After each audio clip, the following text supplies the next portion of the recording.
E whakatena ana tētahi o ngā kamupene nui o te motu I ana kaimahi kia ako kia whakahono atu hoki ki te ao Māori mā te whai tētahi kaupapa ako ko toitoi. Te ingoa, e aro ana a Kiwi Rail ki te waihanga I tētahi rōpu e ki pai ana I ngā kaiwhakarite kai arahi Māori I roto tonu o taua o tēnei kamupene. Hei tā te rīpoata a Irena Smith ko te tumu whakarai tonu e arataki ana I tēnei kaupapa. Ko te kapa o Kiwi Rail e whakamana ana I te ao Māori I roto I tā rātou wāhi mahi. We're a proud people, but we're shy. So to be able to be a part of a program that recognises us in our workplace is something awesome.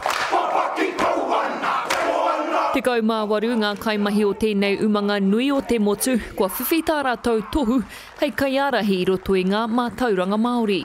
Keeps you in perspective about life, about your workplace, about your tikanga, whoever you choose to get a mentor, and you can have more than one. Ko Mona Fau te Mona, ko Waitemata te Moana, ko Heko te Waka. Ko mai atu I te tāhuhu rangapū hei whakatauira I ngā mahi ki ngā kaimahi whāmano o Kiwi Rail.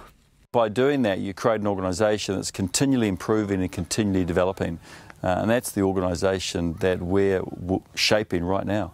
He tohu o te hiahia kia whakawhānui ake ngā whakaaro me ngā pukenga a tēnā I roto I te kamupene. I've been going through a journey myself with a mihi whakatau, my pepeha, been able to at least pronounce the language correctly. And it's been a journey. It's been a scary journey, but it's also a journey where all of our leaders, we're asking them to step into places somewhere they haven't been before.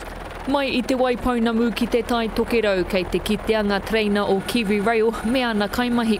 Ina nei kua mātau ake e nei kaimahi ki ngā rohe āiwi e haere nei rātou. On the morning of the working, starting on the Kaikoura coastline, the iwi came in with the workers and they did a blessing on the site because they were going through urupa.